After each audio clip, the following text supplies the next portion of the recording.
2장 말씀입니다. 창세기 22장 1절부터 14절까지 말씀, 구약성경 27쪽입니다. 1절부터 14절까지 말씀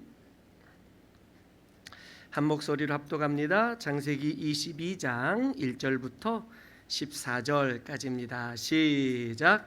그 일 후에 하나님이 아브라함을 시험하시려고 그를 부르시되 아브라함아 하시니 그가 이르되 내가 여기 있나이다. 여호와께서 이르시되 내 아들 네 사랑하는 독자 이삭을 데리고 모리아 땅으로 가서 내가 네게 일러준 산 거기서 그를 번제로 드리라. 아브라함이 아침에 일찍이 일어나 나귀의 안장을 지우고 두 종과 그의 아들 이삭을 데리고 번제에 쓸 나무를 쪼개어 가지고 떠나 하나님이 자기에게 일러주신 곳으로 가더니 제3일에 아브라함이 눈을 들어 그곳을 멀리 바라본지라. 이에 아브라함이 종들에게 이르되 너희는 나귀와 함께 여기서 기다리라. 내가 아이와 함께 저기 가서 예배하고 우리가 너희에게로 돌아오리라 하고 아브라함이 이에 번제 나무를 가져다가 그의 아들 이삭에게 지우고 자기는 불과 칼을 손에 들고 두 사람이 동행하더니 이삭이 그 아버지 아브라함에게 말하여 이르되 내 아버지여 하니 그가 이르되 내 아들아 내가 여기 있노라. 이삭이 이르되 불과 나무는 있거니와 번제할 어린 양은 어디 있나이까? 아브라함이 이르되 내 아들아 번제할 어린 양은 하나님이 자기를 위하여 친히 준비하시리라 하고 두 사람이 함께 나아가서 하나님이 그에게 일러주신 곳에 이른지라. 이에 아브라함이 그곳에 제단을 쌓고 나무를 벌려놓고 그의 아들 이삭을 결박하여 제단 나무 위에 놓고 손을 내밀어 칼을 잡고 그 아들을 잡으려 하니 여호와의 사자가 하늘에서부터 그를 불러 이르시되 아브라함아 아브라함아 하시는지라. 아브라함이 이르되 내가 여기 있나이다 하매 사자가 이르시되 그 아이에게 내 손을 대지 말라. 그에게 아무 일도 하지 말라. 네가 네 아들 네 독자까지도 내게 아끼지 아니하였으니 내가 이제야 네가 하나님을 경외하는 줄을 아노라. 아브라함이 눈을 들어 살펴본즉 한 수량이 뒤에 있는데 뿔이 수풀에 걸려 있는지라. 아브라함이 가서 그 순양을 가져다가 아들을 대신하여 번제로 드렸더라. 아브라함이 그 땅 이름을 여호와 이레라 하였으므로 오늘날까지 사람들이 이르기를 여호와의 산에서 준비되리라 하더라. 아멘. 할렐루야. 오늘 우리 김병학 목사님 오늘 목사 안수 받고 첫 주일을 맞이하여 오늘 이렇게 주일 예배에 설교하시게 되었습니다.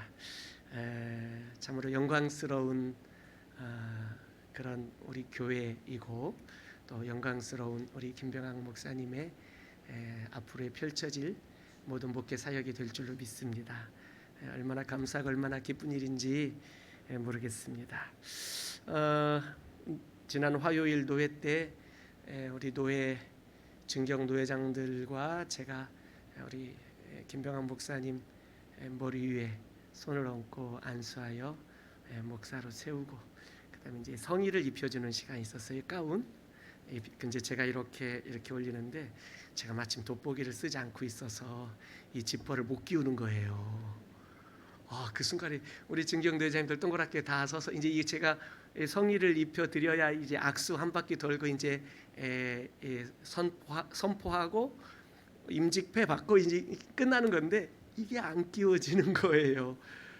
제가 그래서 안 끼워져서 제가 그래서 야 목사 되기 되게 힘들다 이러면서 제가 말을 그래서 눈에 보이는데 안 끼워지는 거예요. 그래서 조금 바깥으로 했더니 어떻게 끼워졌어요.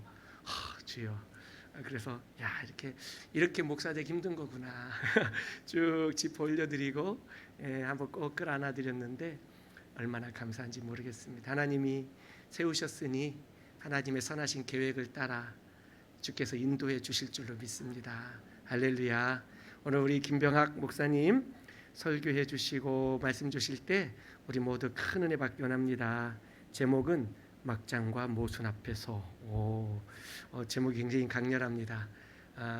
우리 모두 큰 은혜 받기를 원하고 우리 목사님 축하 박수도 할 겸 또 은혜 받기를 위하여 우리 감사의 박수, 격려의 박수 하겠습니다.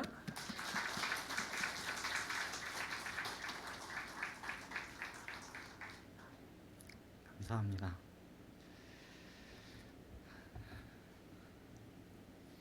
왜 이렇게 떨리는지 모르겠습니다.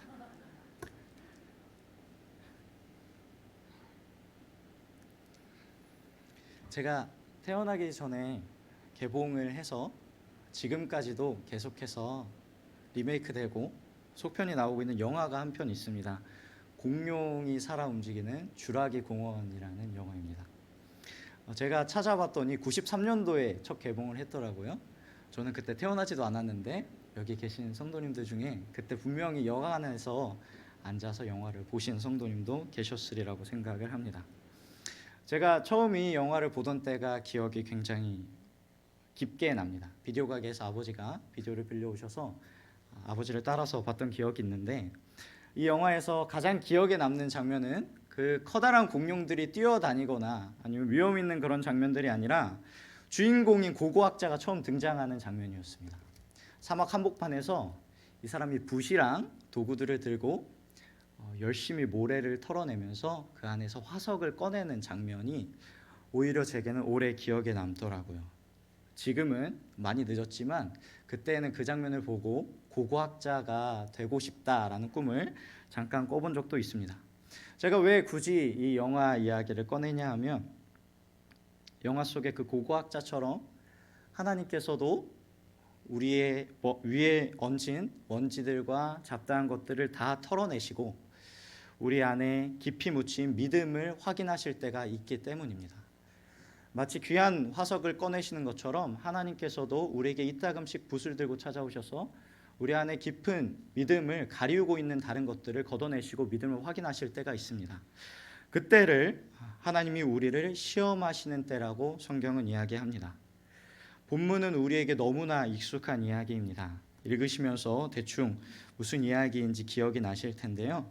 하나님이 아브라함에게 그 독자 이삭을 나에게 번제, 그냥 제물도 아니라 완전히 다 죽여서 완전히 다 태워 주님께 올려드리는 번제로 올려드리라고 명령하시는 장면입니다.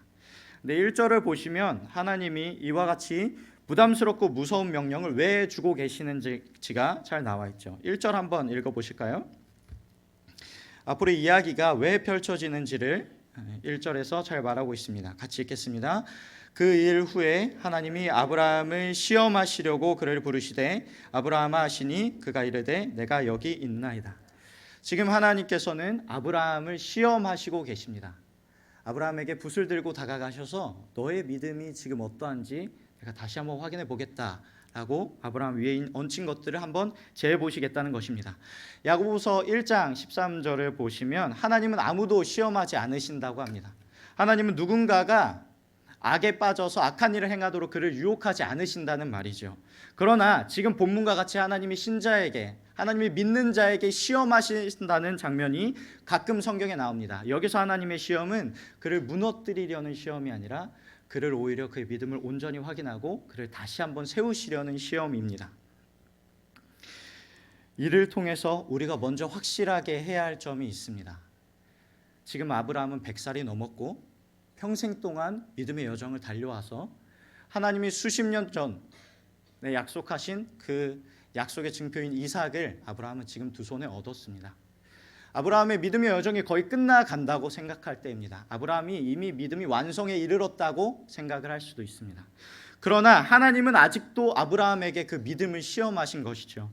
믿음의 조상이고 수십 년을 오직 하나님만 바라보면서 순종한 열매를 얻은 그 아브라함에게도 하나님은 아직 너의 믿음이 완성되지 않았고 아직 나와 함께 갈 길이 멀다라고 이야기하시는 것입니다.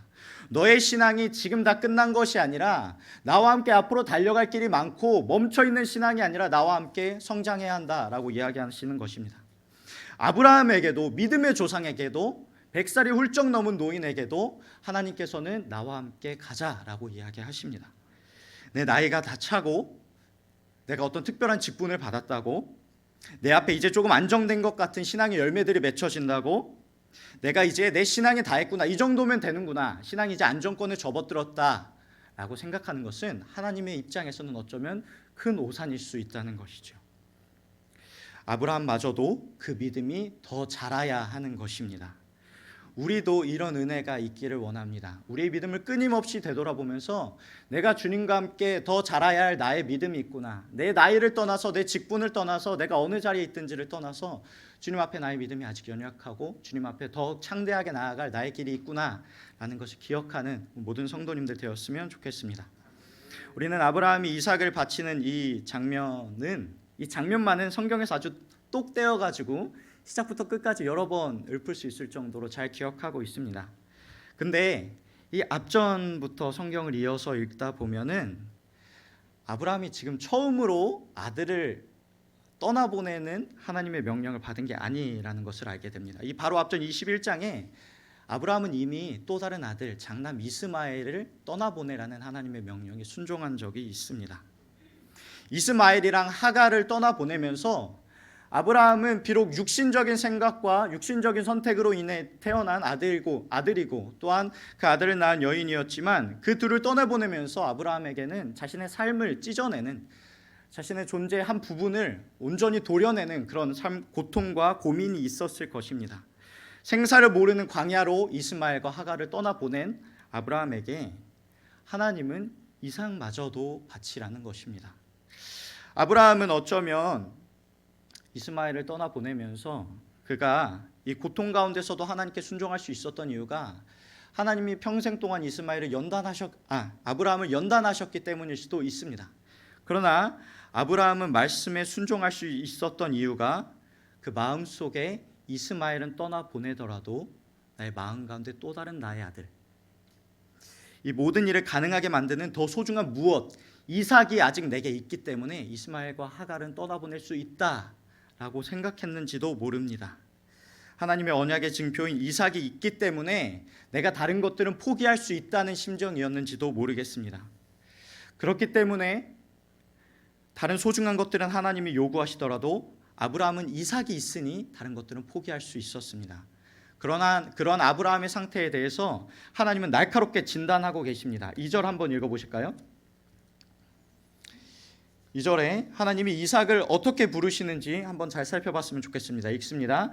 여호와께서 이르시되 네 아들 네 사랑하는 독자 이삭을 데리고 모리아 땅으로 가서 내가 너에게 일러준 한 산 거기서 그를 번제로 드리라.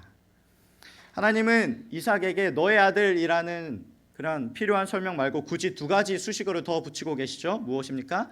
너의 사랑하는 독자 외아들. 바로 아브라함 마음속에서 지금 이삭의 지위가 어떠한지 하나님께서는 정확하게 알고 계신 것입니다. 아브라함에게 이삭은 마치 값진 진주와도 같았던 것 같습니다. 값이 비싼 진주를 발견한 상인은 어떻게 하죠? 다른 모든 것을 팔아서라도 그 값진 진주 하나만 가지면 되는 것입니다. 아브라함에게 이삭이 어느샌가 그런 값진 진주 같은 존재가 되었습니다. 다른 것들은 다 없어도 이삭만 있으면 되는 그런 존재가 아브라함 마음속에 이삭이 된 것입니다. 이 사랑은 원래 누구에게만 바쳐져야만 하는 사랑입니까? 하나님께만 돌려줘야만 하는 사랑이죠. 이런 온전한 헌신은 오직 하나님께만 드려져야만 하는 마음이었습니다. 그러나 하나님께만 돌려야 할 그의 사랑이 어느샌가 이삭에게로 조금씩 돌아가고 있었다는 것입니다. 이삭은 분명 하나님의 언약의 열매였습니다. 또한 증거였습니다. 평생을 믿음으로 살아온 아브라함에게 하나님이 주신 축복이었죠. 그런데 그 축복의 기쁨을 누리다 못해서 어느샌가 그 축복을 주시는 분은 멀리하게 된 것입니다. 언약의 증거를 붙들고 기뻐하다가 정작 그 언약을 주시고 이루시고 보증하시는 하나님보다 그 언약의 증거를 더욱 귀히 여기고 사랑하기 시작한 것입니다. 얼마나 비극입니까? 하나님께서 축복을 주셨는데 그 축복 때문에 하나님을 멀리하게 되었습니다. 이런 경우가 아브라함만 있는 것은 아니죠. 우리 주변에 또 우리 안에 얼마나 많습니까? 하나님께서 우리에게 어제 주신 은혜로 말미암아 오늘 그것들을 기억하고 하나님께 은혜를 돌리고 하나님께 영광을 돌려야 하는데 감사의 제목이 되기는커녕 어제 주신 축복들이 은혜들이 어느샌가 나의 오늘의 교만의 핑곗거리가 되고 하나님으로부터 멀어지는 이유들이 되기 시작합니다.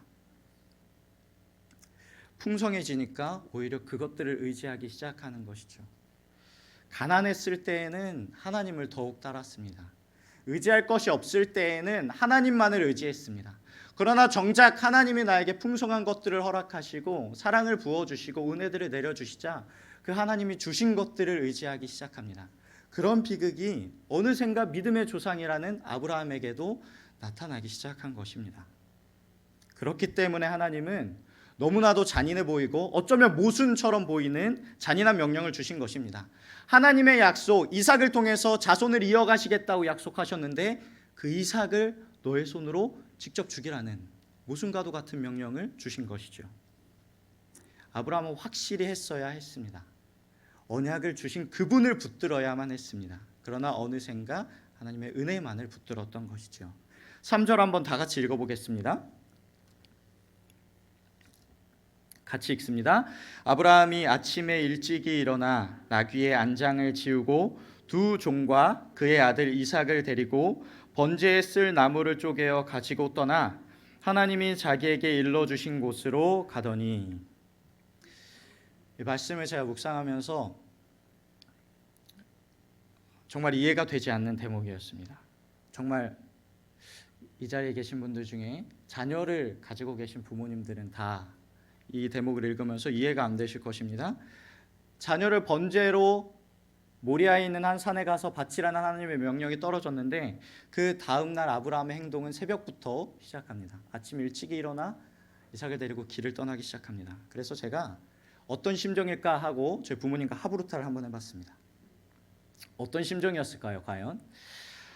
저는 우선 제 대답은 아브라함이 하나님의 말씀에 결연한 태도로 순종하기 위해서 아침부터 새벽부터 떠났다. 다른 어떠한 생각도 하지 않고 오직 하나님의 말씀에 순종하기 위해서 아침 일찍 일어나서 길을 떠났다라고 부모님한테 말씀드렸는데 저희 어머님은 완전히 다른 답을 주시더라고요.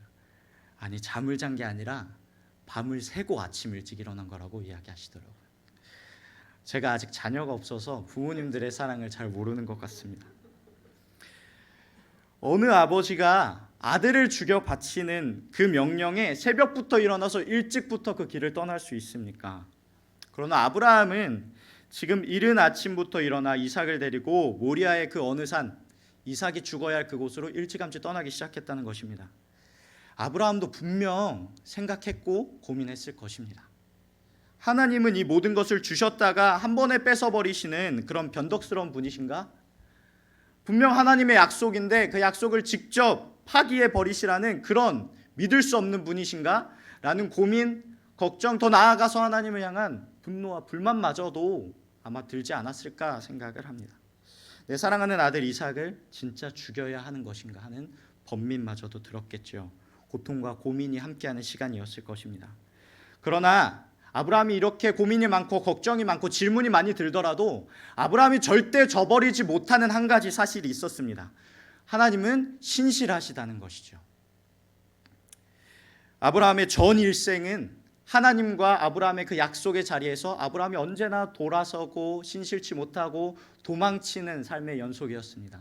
그러나 그럴 때마다 하나님께서는 신실하셔서 아브라함을 구원하시고 그의 아내도 구원하시고 또한 결국 그 약속의 부응으로 이삭을 그에게 허락하셨죠. 아브라함은 다른 방법으로 어떻게든지 대를 이어가려고 했습니다. 하나님은 분명 사라를 통해서 나는 이삭으로 너의 대를 이어갈 것이다 말씀하셨는데 아브라함은 그 약속도 믿지 못하고 끊임없이 나의 종에게 대를 이을 것이라 하고 또 이스마엘을 낳으면서까지 자신의 방법으로 하나님의 약속을 신뢰하지 못했던 태도를 보였습니다. 그러나 그 수십 년의 아브라함의 불신실함을 통해서 하나님은 자신의 신실함을 아브라함에게 각인시키셨습니다. 아브라함이 떠날 때마다 그를 붙드시고 다시 찾아와서 확인하시고 약속을 주시고 용기를 주시고 나는 언제나 이 자리에 있고 너를 통하여 나의 약속을 이뤄갈 것이다 라고 아브라함에게 끊임없이 그분의 신실함을 보여주셨죠.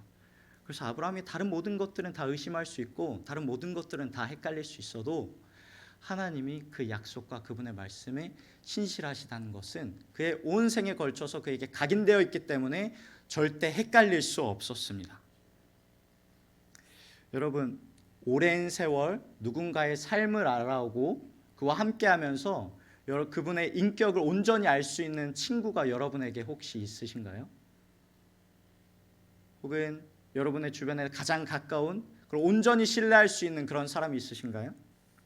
제게도 그런 친구가 한 명 있습니다. 온전히 깊게 십수년 동안 그의 삶을 알아왔고 인격을 알아왔기 때문에 그를 온전히 신뢰합니다. 신뢰가 어느 정도가 되냐면 그가 이해할 수 없는 말을, 내가 도저히 받아들일 수 없는 말을 나에게 할지라도 그는 그 말을 할 분명한 이유가 있겠지. 이유가 있으니까 그 말을 했을 거야. 그 겉에 드러난 뜻이 아니라 그 너머에 분명히 이유가 있어서 지금은 내가 받아들일 수 없지만 합당한 이유로 그런 말을 했을 거야 라고 그를 신뢰하게 됩니다. 아브라함은 지금 이런 깊은 신뢰를 하나님께 가지고 있는 것이죠. 내가 비록 이 말씀을 받아들일 수 없습니다. 하나님의 약속의 증표이고 내 가장 사랑하는 아들 이삭을 죽이려는 하나님의 말씀에 도무지 이해가 되지 않고 걱정도 되고 고통이 따릅니다. 그러나 그 말씀을 하시는 하나님의 신실하심은 아브라함은 절대 헷갈리지 않습니다. 그렇기 때문에 새벽부터 고민과 걱정은 가졌을지라도 길은 떠났던 것입니다. 우리의 믿음의 삶이 이러지 않을까 생각합니다. 온전한 믿음의 삶은 확실하기 때문에 길을 가는 것이 아니라 확실하지 않더라도 그 너머에 계시는 하나님을 신뢰하기 때문에 길을 가는 것입니다. 아브라함은 하나님을 처음 알았을 때도 그와 같은 태도로 하나님을 따랐습니다. 히브리서 11장에 아브라함이 하나님을 처음 만났을 때 어떻게 따랐는지가 나와 있죠. 갈 바를 알지 못하나 하나님을 따라갔다라고 이야기했습니다. 지금 아브라함도 똑같습니다. 앞길에 대해 알지 못합니다. 무슨 일이 펼쳐질지 알지 못합니다. 정말로 이해가 되지 않습니다. 그러나 하나님은 신실하시기 때문에 그와 함께 그분이 가라는 그곳으로 발걸음은 재촉할 수 있는 것입니다. 비록 걱정과 염려가 있을지라도 그런 신실하신 하나님을 붙드는 우리 모든 성도님들 되었으면 좋겠습니다. 그분을 붙들고 아브라함은 한 걸음 한 걸음 고통스러운 길을 떠났습니다. 아브라함 그렇게 3일 길을 걸어서 모리아의 한 산, 하나님이 일러주신 곳에 도착했습니다. 그렇게 고통과 염려 가운데 처음 길을 떠났는데 그 3일 길을 다 다다르고 나자 아브라함은 한 가지 확실한 결론을 얻었던 것 같습니다. 이때 아브라함의 마음에 대해서 히브리서 11장 17절에서부터 19절이 정확하게 설명하고 있습니다. 제가 읽어드리겠습니다. 아브라함은 시험을 받을 때 믿음으로 이삭을 드렸으니 그는 약속을 받은 자로 돼 그 외아들을 드렸느니라. 그에게 이미 말씀하시기를 네 자손이라 칭할 자는 이삭으로 말미암으리라 하셨으니 그가 하나님이 능히 이삭을 죽은 자 가운데서 다시 살리실 줄로 생각하시지라. 비유컨대 그를 죽은 자 가운데서 도로 받은 것이니라. 우리는 아브라함이 앞으로 어떤 일을 겪을지 알고 있습니다. 이제 모리아산에 올라가서 이삭을 제물로 바치려 하나 하나님께서 멈추라고 하시고 오히려 예비하신 순양을 주셔서 해피엔딩으로 이 모든 이야기가 끝날 것을 알고 있습니다. 그래서 아브라함이 이삭 앞에 칼을 들고 이삭을 찌르려고 할 때 아브라함의 심정에 대해서 우리는 흔히 가끔 이렇게 착각을 합니다. 에이, 하나님께서 멈추시겠지. 하나님께서 예비하신 바가 있겠지. 아브라함도 그걸 알았을 거야. 이삭을 찌르기 전에 하나님께서 멈추실 줄 알았을 거야 라고 가끔씩 생각을 합니다. 그러나 방금 살펴본 히브리서 11장 내용처럼 아브라함은 모리아 땅에 도착했을 때부터 그 마음속에 진정으로 이삭을 죽여서 하나님께 바칠 각오를 했습니다. 1% 추호의 다른 탈출구를 찾은 것이 아니라 하나님 앞에 나는 이해할 수 없지만 하나님이 하라고 하시면 그 뒤에 분명 하나님의 뜻이 있을 거다라는 하나님의 뜻을 붙들고 칼을 들어서 이 아들을 죽일 각오를 하고 있었습니다. 그저 하나님의 말씀에 대한 온전한 순종으로 이삭을 죽여 바치면 하나님께서는 죽음까지도 뛰어넘어서 그분의 신실하심을 보일 것이다 라는 믿음이 있었던 것입니다. 내가 이 아들을 죽일지라도 하나님은 신실하시기 때문에 죽음까지도 뛰어넘어서 이 이삭을 다시 죽음으로부터 살려내실 것이다 라는 차원이 높은 믿음을 가지고 있었던 것입니다. 하나님께서 말리시겠지, 내가 희생하기 전에 하나님께서 다른 예비하실 것을 준비하셨을 거야 라는 탈출구를 생각한 것이 아니라 나는 오로지 하나님께 순종할 거야. 그러나 그분의 신실하심 때문에 그분은 나의 아무것도 없는 그 상태 가운데서도 이삭을 살려내실 거야 라는 믿음을 가졌던 것입니다. 얄팍한 믿음이 아니라 죽음조차도 이기시는 하나님에 대한 신뢰가 있었던 것이죠. 하나님이 아브라함에게 오랜만에 다가가셔서 아브라함 위에 얹힌 모든 것들을 털어내시고 확인하고자 하셨던 그 순전한 믿음이 바로 이 믿음이었습니다. 하나님의 신실하심은 죽음조차 뛰어넘는다라는 온전한 믿음이었습니다. 어쩌면 하나님께서는 모리아의 그 알려줄 그 땅으로 가라고 말씀하시면서 아브라함이 처음 하나님을 따랐을 때 그 마음을 다시 한번 돌이키기를 원하셨는지도 모릅니다. 하나님을 처음 만났던 그때처럼 하나님을 향한 온전한 신뢰로 하나님을 처음 만났던 그 사랑처럼 그 믿음처럼 갈 길을 알지 못하나 하나님을 따라가고 온전히 그분을 순종하는 신뢰가 아브라함 가운데 여전히 동일하느냐라고 질문하셨는지도 모르겠습니다. 13절 14절 이 결론 부분 함께 읽고 말씀 정리하겠습니다. 같이 읽겠습니다. 읽습니다. 아브라함이 눈을 들어 살펴본즉 한 순양이 뒤에 있는데 뿔이 수풀에 걸려 있는지라. 아브라함이 가서 그 순양을 가져다가 아들을 대신하여 번제로 드렸더라. 아브라함이 그 땅 이름을 여호와 이레라 하였으므로 오늘날까지 사람들이 이르기를 여호와의 산에서 준비되리라 하더라. 아멘.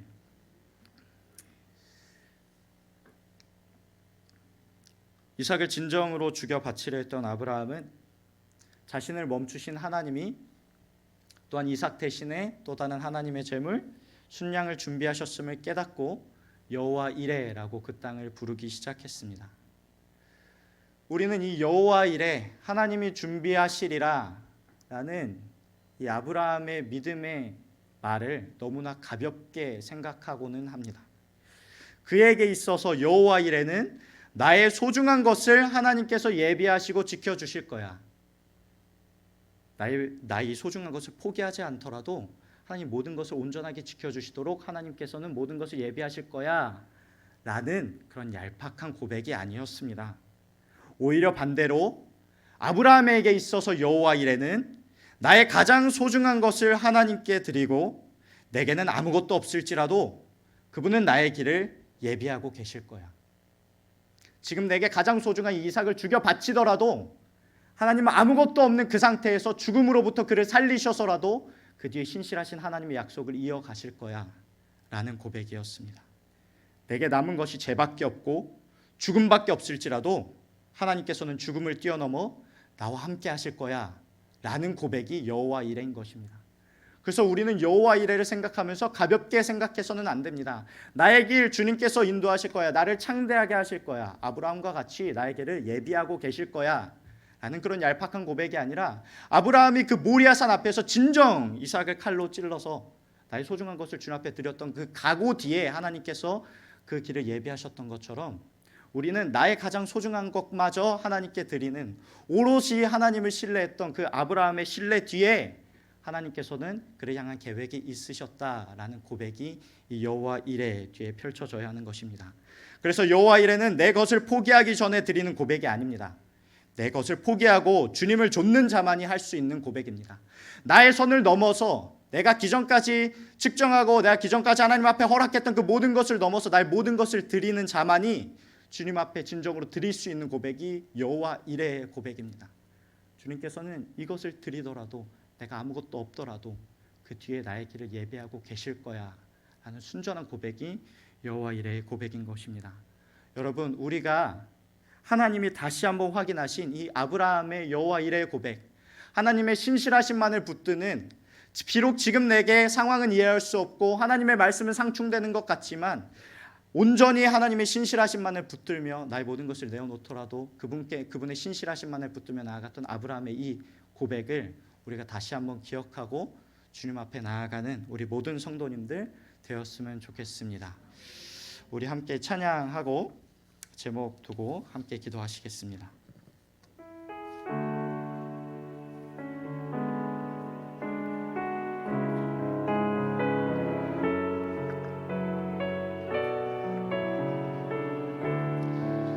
전능하신 나의 주 하나님, 전능하신 나의 주 하나님은 능치 못하실 일 전혀 없네. 우리의 모든 간구도 우리의 모든 생각도 우리의 모든 꿈과 모든 소망도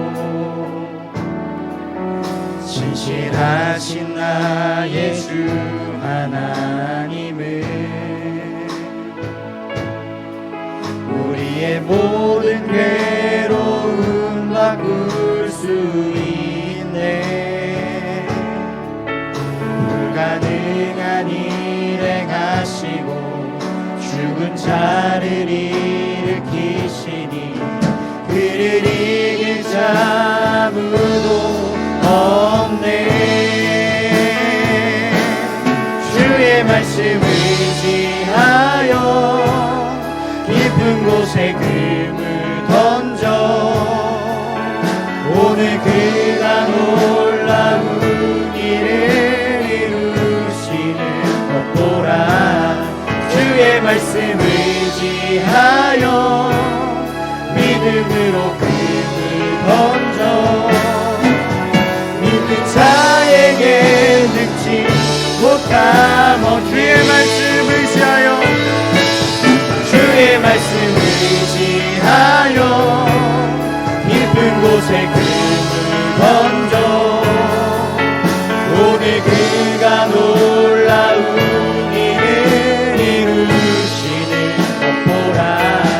주의 말씀 의지하여 믿음으로 금을 던져 믿는 자에게 능치 우리 믿음으로 다시 한번 고백합시다. 주의 말씀 의지하여 주의 말씀 의지하여 깊은 곳에 금을 던져 오늘 그가 놀라운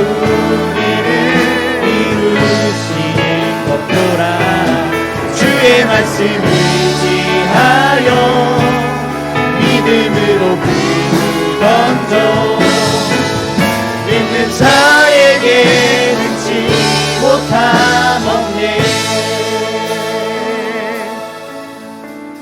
우리 시간 기도하실 때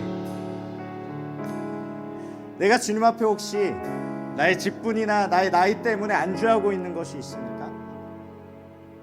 처음 주님을 믿고 알지 못하는 상황 가운데서도 나를 붙드신 주님의 그 사랑이 너무나 커서 나의 모든 것 다 내어드리고 불확실한 가운데서 확실한 나의 모든 것을 던져드렸던 그 믿음의 결단이 혹시 지금 흐릿해져 있지는 않습니까?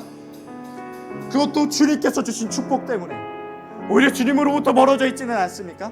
우리 모두 다 고백하고는 합니다. 모두 다 주님의 은혜라고.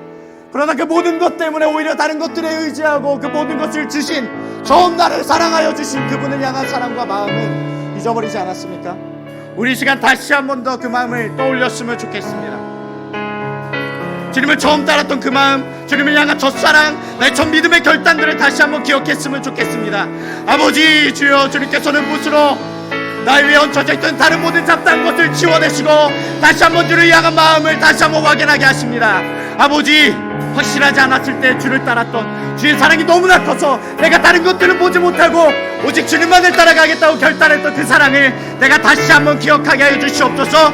아버지 주여, 잊혀져 있던 결단이 있다면, 잊혀져 있던 나의 사랑의 태도가 있다면 이 시간 모두 떠올리게 하시고 주님 앞에 다시 한번 여호와 이래 모든 것을 바칠지라도 주님께서 그 이후에 신실한 시즌의 계획을 준비하고 계실 것이라는 믿음의 결단으로 나아가게 하시옵소서. 우리 주님의 이름 한번 간절히 부르짖고 기도합니다.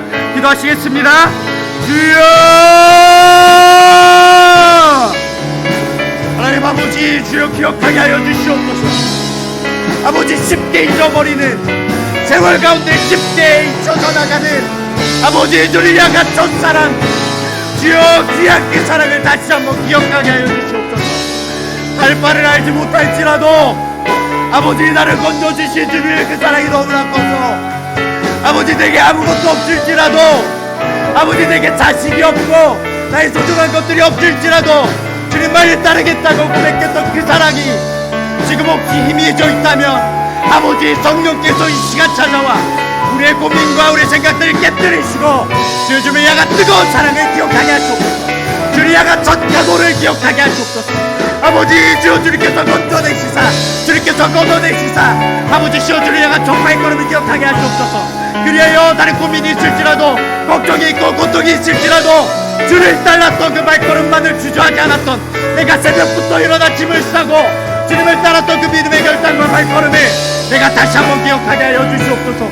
아버지 여호와 이레입니다. 내 것을 포기하기 전에 주님께서 예비하시는 것이 아니라 내가 주님을 향하여 포기하기로 각오하고 내가 끝까지 붙들고 있던 내 소중한 것마저 주 앞에 내어놓을 때 주님께서 그것을 받으시고 이게 신실하신 주님의 시기에 나의 모든 것들을 붙들어 다시 한번 주님의 역사를 이루어 가실 것이다. 그 신실한 믿음이 내 안에 있을 수 있도록 다시 한번 회복되도록 이 시간 모든 성도들 마음마다 찾아와 주시옵소서. 뜨거운 성도께서 문들어 주시옵소서. 아버지 직분이 중요하지 않습니다. 어느 장에 있든지가 중요하지 않습니다. 나이가 중요하지 않습니다. 아버지 그 사랑이 다시 한번 언제나 새로워져서 주여 주님 앞으로 나의 전마음 전사랑 전민음으로 설 수 있게 하여 주시옵소서. 주님의 결단이 있다면 다시 한번 떠올리게 하시옵소서. 주님의 뜨거운 열정이 있다면 다시 한번 불타오르게 하시옵소서. 아버지 주여 주를 향한 시험에 아버지 주여 주를 향한 온전한 신실하심을 붙들고 설 수 있는 그런 우리 모든 성도들 되게 하여 주시옵소서.